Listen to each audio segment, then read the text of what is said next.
सुहानी की बेचैनी बढ़ती जा रही थी और वो नींद में ही तकलीफ में बेड पर अपने हाथ पैर मारने लगी थी। कुछ देर मंत्र पढ़ने के बाद समायरा अचानक से अपनी आंखें खोलकर कहती, ओह नो।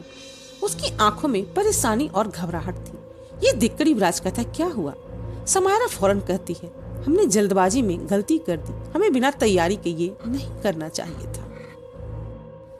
वहां पर बैठे सभी लोग सवालिया नजरों से निशा को देखने लगते हैं। निशा एक गहरी सांस लेकर पूरे कॉन्फिडेंस के साथ कहती है, उस साये ने। ये कहकर निशा खामोश हो जाती है और सुहानी और विवेक की तरफ देखने लगती है। सभी इस वक्त हैरानी से निशा को ही देख रहे थे। अब तक सुहानी और विवेक को भी बात समझ में आ रहा था कि निशा क्या कहना चाह रही है, लेकिन बाकी लोगों को कुछ भी समझ में नहीं आ रहा था। समायरा क्यूरियस होकर निशा से कहती है, तुम्हें ऐसा क्यों लगता है कि उस प्रेत को सुहानी का वंश खत्म करने का काम उस साये ने सौंपा होगा? समायरा का सवाल सुनकर निशा खामोश रहती है। तभी विवेक अपनी पलकें झपकाकर इशारे से निशा से कहता है कि वो युवराज और बाकी लोगों को उस रात की सारी बात बता दे।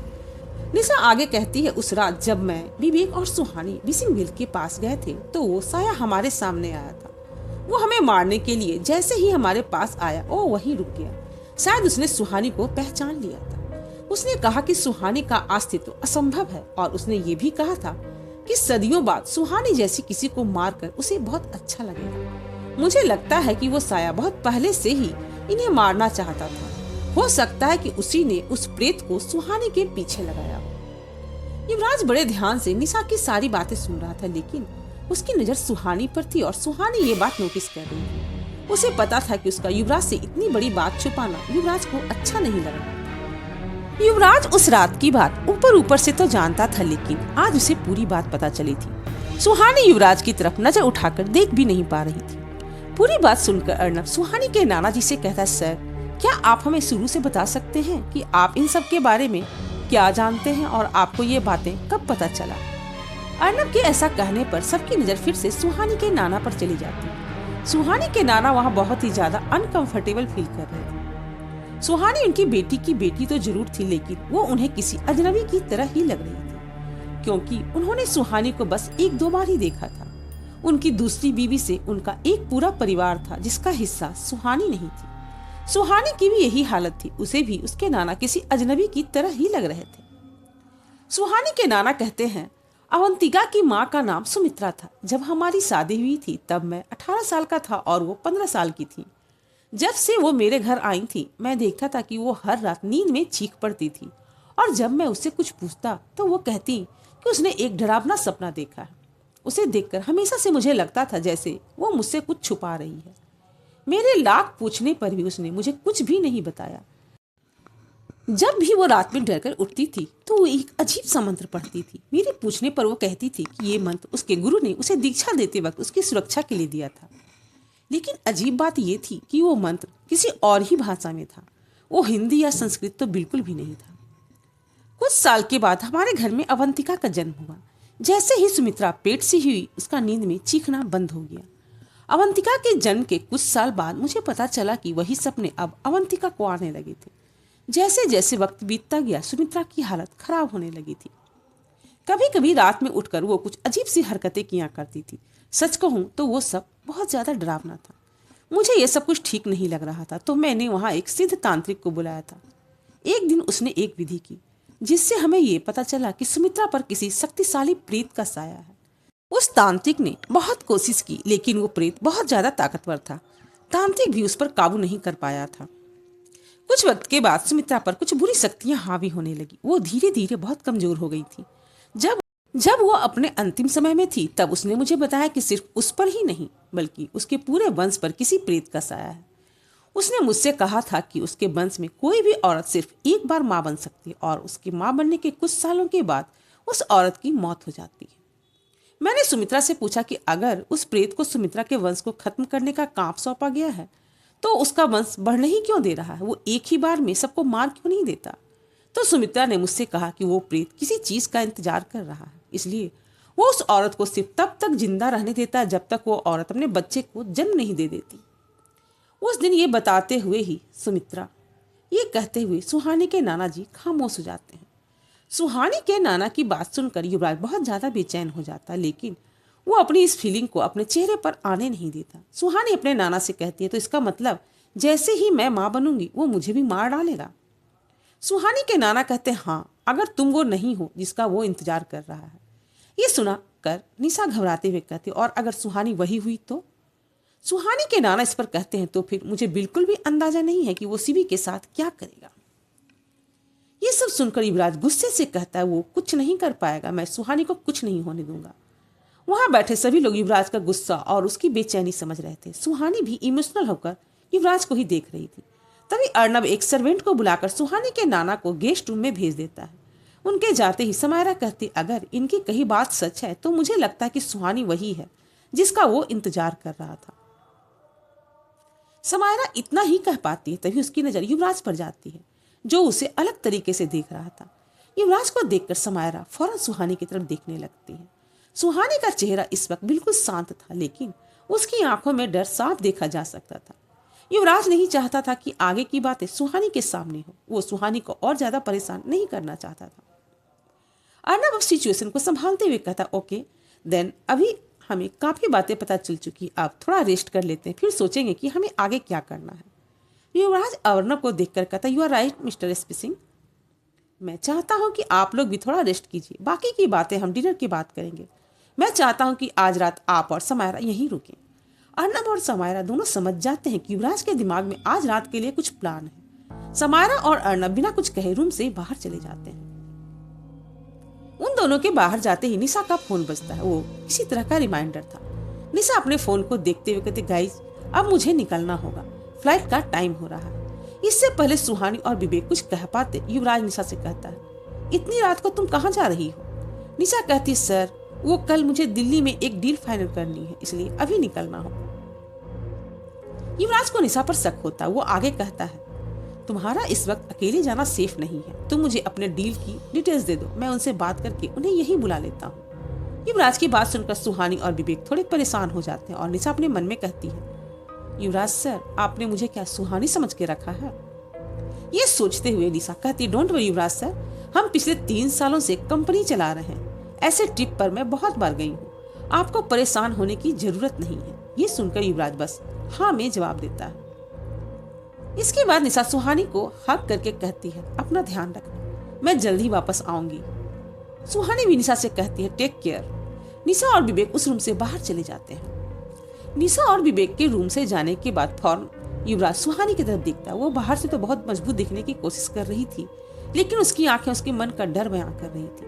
सुहानी अपने डर को छुपाने की नाकाम कोशिश कर रही थी। ये देखकर युवराज फौरन सुहानी के पास जाता और बिना कुछ कहे उसे अपनी बाहों में भर लेता। सुहानी भी खुद को युवराज से दूर करने की कोशिश नहीं करती। सिर्फ यही एक जगह थी जहाँ सुहानी खुद को सबसे ज्यादा महफूज महसूस करती थी। युवराज का साथ होना ही उसे सबसे ज्यादा हिम्मत देता था। सुहानी भी खुद को युवराज की बाहों में छिपा लेती। वो दोनों इस वक्त कुछ कह नहीं रहे थे और बस एक दूसरे का साथ महसूस कर रहे थे। कुछ देर के बाद युवराज धीरे से कहता, डर लग रहा है। सुहानी युवराज के सवाल का कोई जवाब नहीं देती, लेकिन वो अपने मन में कहती है, आपके साथ होने से मुझे किसी चीज से डर नहीं लगता। युवराज कहता है, मैं हमेशा तुम्हारे साथ हूँ। युवराज के ऐसा कहने पर सुहानी थोड़ा चौंक जाती है। युवराज हमेशा सुहानी के दिल की बात उसके बिना कहे ही समझ लेता था। पिछले 3 सालों से वो भले ही सुहानी से दूर रहा हो, लेकिन उसने सुहानी के पल पल की खबर रखी थी। उसने दूर रहकर भी हर वक्त सुहानी, निशा और विवेक को प्रोटेक्ट किया था, जिस वजह से उन तीनों को इतने कम समय में इतनी बड़ी कंपनी खड़ी करने में कोई दिक्कत नहीं थी। कुछ देर के बाद युवराज सुहानी से अलग होकर उससे कहता, चलो फ्रेश हो जाओ, डिनर का टाइम हो गया है। सुहानी बिना कुछ कहे वॉशरूम के अंदर चली जाती। सुहानी की ये खामोशी युवराज को और भी ज्यादा बेचैन कर रही थी, लेकिन वो इसके लिए कुछ भी नहीं कर सकता था। वो अच्छे से जानता था कि जो तकलीफ उसने सुहानी को दी है उसे ठीक होने में थोड़ा वक्त लगेगा। इधर निशा और विवेक दीवान बिला के बाहर खड़े एक दूसरे से कुछ बात कर रहे थे, जिसे सुनकर विवेक हैरान होता जा रहा था। पूरी बात सुनकर विवेक कहता, ओह गॉड, मतलब उस अभिज्ञान के साथ कुछ गड़बड़ है। निशा भी सीरियस होकर कहती, हाँ, मुझे तो उस पर तभी शक हो गया था जब मैंने सुहानी से पहली बार उसके बारे में सुना था। आखिर किसे सिंघानिया मेंशन के उस एग्जिट के बारे में पता होगा जहां से वो लड़का सुहानी को लेकर गया था। विवेक कहता, ये बात तुमने सुहानी को क्यों नहीं बताई? उसे पता चलेगा कि हमने उससे इतनी बड़ी बात छुपाई है तो वो गुस्सा करेगी। निशा विवेक को समझाते हुए कहती, तुमने सुहानी का चेहरा नहीं देखा है क्या? वो अभी बहुत ज्यादा डरी हुई है। इस वक्त उससे कुछ भी कहना ठीक नहीं है। मैं पहले अपना काम पूरा करके आती हूँ, फिर इस बारे में हम युवराज सर से बात करेंगे। तब तक तुम अपना ध्यान रखना कि सुहानी उस लड़के से ना मिले। तुम्हें हर वक्त उसके साथ रहना होगा। विवेक निशा को हक करते हुए उससे कहता, अपना ध्यान रखना। निशा जवाब देती, हाँ बिल्कुल। ये कहकर निशा कार का दरवाजा खोलती है। विवेक निशा को देखते हुए कहता है, एक बात और, युवराज सर ने तुम्हारे पीछे अपने आदमी लगाए होंगे। निशा एक स्माइल के साथ कहती, उसकी चिंता तुम मत करो, तुम जानते हो ये सब मैं हैंडल कर सकती हूँ। ये कहकर निशा कार के अंदर बैठ जाती है और उसकी कार एयरपोर्ट की तरफ बढ़ जाती है। अब रात के 12 बज रहे थे। युवराज और सुहानी बेड पर बैठे अपने अपने लैपटॉप पर काम कर रहे थे। वो लोग अक्सर 10 से 11 बजे तक सो जाते थे, लेकिन आज सुहानी नहीं सोई थी, जिस वजह से युवराज भी उसके साथ ही जाग रहा था। युवराज की नजर बीच बीच में सुहानी पर जा रही थी। सुहानी की आंखें नींद से भरी हुई थी, लेकिन वो बार बार अपनी आंखें मलते हुए जबरदस्ती जागने की कोशिश कर रही थी। ये देखकर युवराज उससे कहता है, अगर नींद नहीं आ रही है तो सो जाओ, काम कल कर लेना। सुहानी कहती, नहीं, मुझे नींद नहीं आ रही है। युवराज साफ देख पा रहा था कि सुहानी को बहुत नींद आ रही है, लेकिन वो जानबूझकर जागने की कोशिश कर रही है। वो समझ रहा था कि सुहानी अब सोने से भी डर रही थी। युवराज अपना लैपटॉप साइड में रखकर सुहानी के पास जाता और उससे कहता है, तुम्हें डरने की जरूरत नहीं है, मैं हूं ना यहाँ, और समायरा भी है। आज वो तुम्हारा कुछ नहीं बिगाड़ पाएगा। युवराज के ऐसा कहने पर सुहानी उसे कोई जवाब नहीं देती, लेकिन उसके चेहरे पर अभी भी घबराहट साफ दिखाई दे रहा था। युवराज उसका लैपटॉप साइड में रखता और रूम की लाइट्स ऑफ करके सुहानी को अपनी बाहों में लेकर बेड पर सो जाता है। युवराज के साथ होने पर सुहानी को बेटर लग रहा था। युवराज सुहानी को अपनी बाहों में लिए उसके सर को बड़े प्यार से सहलाता और कुछ ही देर में सुहानी को नींद आ जाती है। इधर अर्नब और समायरा गेस्ट रूम में बैठे थे। समायरा खामोशी से कुछ सोच रही थी। ये देखकर अर्नब उससे कहता है, क्या आज रात तुम लोग कुछ करने वाले हो? समायरा कहती, हाँ, आज रात हमें देखना होगा कि आखिर वो किस तरह का प्रेत है और सुहानी से क्या चाहता है। अगर चीजें हमारे कंट्रोल में हुई तो आज ही उसकी ये कहानी हम खत्म कर देंगे। अर्नब कुछ सोचते हुए कहता है, तुम दोनों ने मिलकर तो मृदुला जैसी खतरनाक आत्मा को भी कैद कर लिया था ना, फिर तुम लोग इससे इतना क्यों घबरा रहे हो? समायरा जवाब देती है, क्योंकि ये मृदुला से काफी पुराना और ताकतवर है। ये सुहानी के सपनों में आकर ही उसे नुकसान पहुंचा सकता है। हमें देखना होगा कि ये क्या चीज है और तभी हम इसका हल निकाल पाएंगे। ये कहते हुए समायरा की आंखों में काफी बेचैनी थी। अर्नब समायरा के हाथ पर अपना हाथ रखकर कहता है, चिंता मत करो, सब ठीक हो जाएगा। रात के 2:20 बज रहे थे। सुहानी अपने बेड पर सो रही थी और युवराज उसके पास ही बैठा था। युवराज का हाथ कल की तरह सुहानी के सर पर था। पूरे कमरे में अंधेरा था और समायरा भी उसी कमरे की बालकनी में खड़ी थी। अर्नब विवेक के साथ उसी कमरे में सोया हुआ था। युवराज और समायरा बेसब्री से किसी चीज का इंतजार कर रहे थे। कुछ ही देर में सुहानी हर रात की तरह बेचैन होने लगती है। ये देखकर युवराज फिर से अलर्ट हो जाता है। सुहानी की हल्की आवाज सुनकर समायरा भी उसके पास आ जाती है। समायरा युवराज को सुहानी के सर से हाथ हटाने के लिए कहती है। युवराज सुहानी के सर से अपना हाथ हटा देता है और अगले ही पल समायरा सुहानी के सर पर अपना हाथ रखकर कोई मंत्र पढ़ने लगती है। धीरे धीरे सुहानी की बेचैनी बढ़ती जा रही थी और वो नींद में ही तकलीफ में बेड पर अपना हाथ पैर मारने लगी थी। कुछ देर मंत्र पढ़ने के बाद समायरा अचानक से अपनी आंखें खोलकर कहती, ओह नो। उसकी आंखों में परेशानी और घबराहट थी। ये देखकर युवराज कहता, क्या हुआ? समायरा फौरन कहती, हमने जल्दबाजी में गलती कर दी, हमें बिना तैयारी के ये नहीं करना चाहिए था। समायरा के ऐसा कहते ही उसे एक जोर का झटका लगता है और वो कुछ दूर पीछे जाकर गिर जाती है। ये देखकर युवराज फौरन बेड से उठकर समायरा के पास जाता और नीचे झुककर उसकी तरफ अपना हाथ बढ़ाते हुए कहता है, तुम ठीक हो? युवराज को अपने पास देखकर समायरा घबराते हुए कहती है, कि तुमने क्या किया? ये सुनकर युवराज कंफ्यूज होकर कहता, क्या? समायरा फौरन बेड की तरफ देखती है जहाँ सुहानी सोई थी। युवराज भी उसी तरफ देखता है। वहां देखते ही दोनों की आंखें फटी की फटी रह जाती है। वो दोनों देखते हैं कि सुहानी के बेड के एक कोने से कुछ काला सा बाहर आता है और अगले ही पल वो एक बड़े से हाथ में बदल जाता है। इसके बाद उस बेड के उसी कोने से एक पैर और फिर एक पूरी बॉडी बाहर आने लगती है। कमरे में अभी भी अंधेरा था। वो बॉडी सुहानी के समानांतर हवा में लेटी हुई थी। फिर उस बॉडी का एक पैर जमीन पर पड़ता और फिर दूसरा पैर। अब उस बॉडी के दोनों पैर जमीन पर थे और वो बॉडी घुटने से ऊपर अभी भी हवा में लेटी हुई थी। युवराज और समायरा कमरे के एक कोने में खड़े हैरानी से यह सब देख रहे थे। जो भी उनके सामने हो रहा था उस पर उन दोनों को बिल्कुल भी यकीन नहीं हो रहा था। कुछ देर के बाद उसके घुटने के ऊपर की बॉडी भी धीरे धीरे सीधी हो जाती है। अब सुहानी के बेड के पास एक अजीब सा जीव खड़ा था। वह सर से पैर तक एक गीले काले कपड़े से ढका हुआ था जिससे पानी की बूंदें नीचे टपक रही थी और अब वो जमीन से कुछ इंच हवा में ऊपर में था। उसे देखकर युवराज को होश आता है और उसे याद आता है कि ये वही प्रेत है जिसने सुहानी की इतनी बुरी हालत की थी। ये याद करते युवराज के चेहरे पर गुस्से के भाव आने लगते हैं और अगले ही पल उसकी आंखों की पुतलियां लाल हो जाती है। इससे पहले कि युवराज आगे कुछ कर पाता समायरा उससे कहती युवराज नहीं। युवराज हैरानी से समायरा को देखकर कहता क्या? समायरा कहती है हम इसका कुछ नहीं बिगाड़ सकते। समायरा का जवाब सुनकर युवराज गुस्से में कहता क्या मतलब है तुम्हारा? समायरा कहती ये कोई आम आत्मा नहीं है, ये सदियों पुराना एक प्रेत है। हम ना इसे मार सकते हैं और ना ही इसे कोई तकलीफ दे सकते। युवराज गुस्से में उसकी तरफ देखकर कहता है ये तो वक्त ही बताएगा। समायरा हड़बड़ाते हुए कहती है अगर तुमने इस पर अपनी किसी भी शक्ति से वार किया तो वो शक्ति इससे टकराकर फिर से हम तक आ जाएगी। इससे हम तीनों की जान को खतरा हो सकता है। समायरा का जवाब सुनकर युवराज रुक जाता है।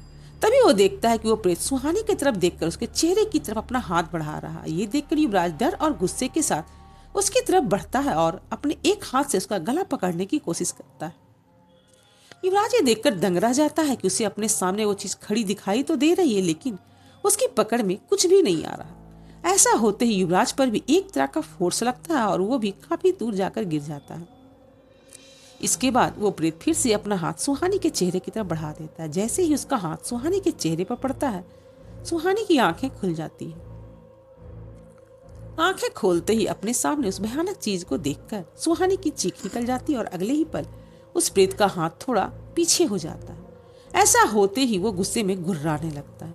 उसके गुर्राने की आवाज उसे और भी ज्यादा भयानक बना रही थी। उस प्रेत के पीछे समायरा खड़ी थी जो उसे देखते हुए कुछ मंत्र पढ़ रही थी। शायद वो इस प्रेत को सुहानी से दूर करने की कोशिश कर रही थी। सुहानी फौरन बेड के दूसरे सिरे की तरफ बढ़कर बेड से नीचे उतर जाती है। वो प्रेत गुस्से में समायरा की तरफ देखता है। उसके ऐसा करने पर समायरा फिर से काफी दूर जाकर दीवार से टकराकर नीचे गिर जाती है। इसके बाद वो गुस्से में समायरा की तरफ बढ़ता है। युवराज और समायरा को समझ नहीं आ रहा था कि वो अब क्या करे। उनके पास शक्तियां तो बहुत थी लेकिन वो इसका इस्तेमाल नहीं कर पा रहे थे। अगर वो ऐसा करते तो उन सबकी जान को ही खतरा हो सकता था। ये सब इतनी जल्दी जल्दी हो रहा था कि किसी को कुछ भी सोचने का वक्त ही नहीं मिल रहा था। समायरा कमरे के दरवाजे के पास जमीन पर पड़ी थी। वो खड़े होने की कोशिश कर रही थी लेकिन उसे इतनी चोट लगी थी कि वो उठ नहीं पा रही थी। वो प्रेत बड़ी तेजी में हवा में ही समायरा की तरफ बढ़ रहा था। इससे पहले वो समायरा तक पहुंच पाता युवराज समायरा के सामने आकर खड़ा हो जाता है। उसने अभी सुहानी का हाथ पकड़ा हुआ था। युवराज गुस्से में अपनी लाल आंखों से उस प्रेत को ही घूर रहा था। सुहानी समायरा की उठने में मदद करती है। उस प्रेत से एक बहुत सी भयानक आवाज आती है। मैं 17 पीढ़ियों से उसका इंतजार कर रहा हूँ। ये सिर्फ मेरी है और कोई इसे मुझसे छीन नहीं सकता। वो सिर्फ मेरी है। सुहानी के लिए किसी और के मुंह से ये लाइन सुनकर युवराज का खून खौल जाता है। युवराज उसे घूरते हुए समायरा से कहता है सुहानी को लेकर यहाँ से अभी जाओ। युवराज अपनी शक्तियों का इस्तेमाल उस पर करने वाला था। वो जानता था कि उसके ऐसा करने से उसकी समायरा और सुहानी को खतरा हो सकता था। युवराज नहीं चाहता था कि सुहानी या समायरा को कोई खतरा हो, इसलिए वो उन दोनों को वहां से जाने के लिए कहता है। उसे अपनी कोई भी फिक्र नहीं थी। समायरा युवराज को चेतावनी देते हुए कहती ये सुसाइड है। सुहानी कुछ ज्यादा डरी हुई थी जिस वजह से समायरा और युवराज के बीच की बातें उसे समझ नहीं आ रही थी। युवराज गुस्से में चीखते हुए कहता जाओ तुम यहाँ से। लेकिन तभी वो प्रेत समायरा की तरफ झपट देता है। युवराज उस पर हमला करने ही वाला होता है। तभी वो देखता है कि वो प्रेत समायरा से कुछ ही दूरी पर हवा में ही फ्रीज हो जाता है। ये देखकर युवराज, समायरा और सुहानी तीनों ही हैरान रह जाते हैं। उस कमरे के बाहर से आवाज आती है समायरा पीछे हट जाइए। और ये आवाज विवेक की थी। समायरा अपने कदम पीछे लेते हुए सुहानी के साथ पीछे हट जाती है। अगले ही पल उस कमरे के अंदर विवेक आता है। विवेक इस वक्त एकटक उस साया को ही देख रहा था। वो चलते हुए उस प्रेत के ठीक सामने आकर रुक जाता है। युवराज भी विवेक के पास ही खड़ा था। उसे समझ नहीं आ रहा था कि जो काम वो और समायरा मिलकर भी नहीं कर पाए, उसे विवेक अकेले कैसे कर रहा है। वो प्रेत गुर्राते हुए कहता, तुम मुझे रोक नहीं सकते। विवेक कहता, लेकिन मुझे लगता है कि मैंने तुम्हें रोका हुआ है। विवेक को बीच बीच में एक पल के लिए उस प्रेत के सर पर एक चेहरा दिखाई दे रहा था। शुरू में तो उसे कुछ समझ नहीं आता, लेकिन कुछ ही पलों में ये देखकर विवेक की आंखें बड़ी हो जाती हैं कि वो चेहरा और किसी का नहीं बल्कि अभिज्ञान का ही था। वो प्रेत कहता है, मैं फिर से वापस आऊंगा। उसके ऐसा कहते ही उस कमरे के सारे शीशे एक साथ टूटकर इधर उधर फैलने लगते हैं और विवेक भी कुछ दूर जाकर गिर जाता है। समायरा फौरन अपना सर पकड़कर पीछे झुक जाती है और युवराज सुहानी को कवर करके उसे बचा लेता है। वो प्रेत हवा से भी तेज गति से वहां से चला जाता है। अब उस कमरे में पूरी तरह से सन्नाटा था। युवराज फौरन रूम की लाइट्स ऑन करता है। समायरा और सुहानी जमीन पर पड़े विवेक के पास जाकर उसे संभालती है। अर्णव भी विवेक को ढूंढते हुए युवराज के कमरे में आ जाता और सामने का सीन देखकर वो दंग रह जाता। कुछ देर के बाद वो सब निशा के रूम में बैठे थे। युवराज विवेक के पास बैठा उसके जख्मों को ठीक कर रहा था। ये देखकर अर्णव हैरान था कि जैसे जैसे युवराज के हाथ विवेक की चोट पर लग रहे थे, वैसे वैसे उसका चोट के निशान के साथ ही गायब होता जा रहा था। विवेक को पूरी तरह से ठीक करने के बाद युवराज सुहानी के पास जाकर बेड पर बैठ जाता है। सुहानी अभी भी बहुत ज्यादा डरी हुई थी, लेकिन फिर भी वो अपना डर छुपाने की नाकाम कोशिश कर रही थी। युवराज विवेक को देखकर कहता, ये तुमने कैसे किया? विवेक के पास युवराज के सवाल का प्रॉपर जवाब नहीं था। वो कंफ्यूज होकर समायरा की तरफ देखता है। समायरा युवराज के सवाल का जवाब देते हुए कहती है, भैरवनाथ के पास प्रेत सिद्धि थी, इसी वजह से विवेक ऐसा कर पाया। युवराज कहता, इसका मतलब विवेक उसे रोक सकता है? समायरा कहती, नहीं, इसके लिए कड़ी साधना की जरूरत होती है। भैरवनाथ ने सालों की साधना के बाद इसे सिद्ध किया होगा। विवेक ने आज अनजाने में ही उस शक्ति का इस्तेमाल किया, इसलिए ये ज्यादा देर तक उसे रोक नहीं पाया। समायरा की बात पूरी होने पर अर्णव परेशान होकर कहता, ये कैसे हो सकता है? जब विवेक में भैरवनाथ की सारी शक्तियां हैं, तो वो उनका इस्तेमाल क्यों नहीं कर सकता? समायरा अर्णव से सवाल करती है, जब एक बच्चा पैदा होता है तब उसमें भी बोलने, चलने, दौड़ने की शक्ति होती, लेकिन क्या वो पैदा होते ही ऐसा कर पाता है? अर्णव कुछ सोचते हुए कहता, नहीं, टाइम के साथ जब वो लगातार कोशिश करता है तो वो एक सब साथ कर सकता है। समायरा कहते, एग्जैक्टली। अर्णव कंफ्यूज होकर विवेक से कहता, विवेक, तुमने अपने अंदर के पावर्स को एक्टिव करने की कोशिश क्यों नहीं की?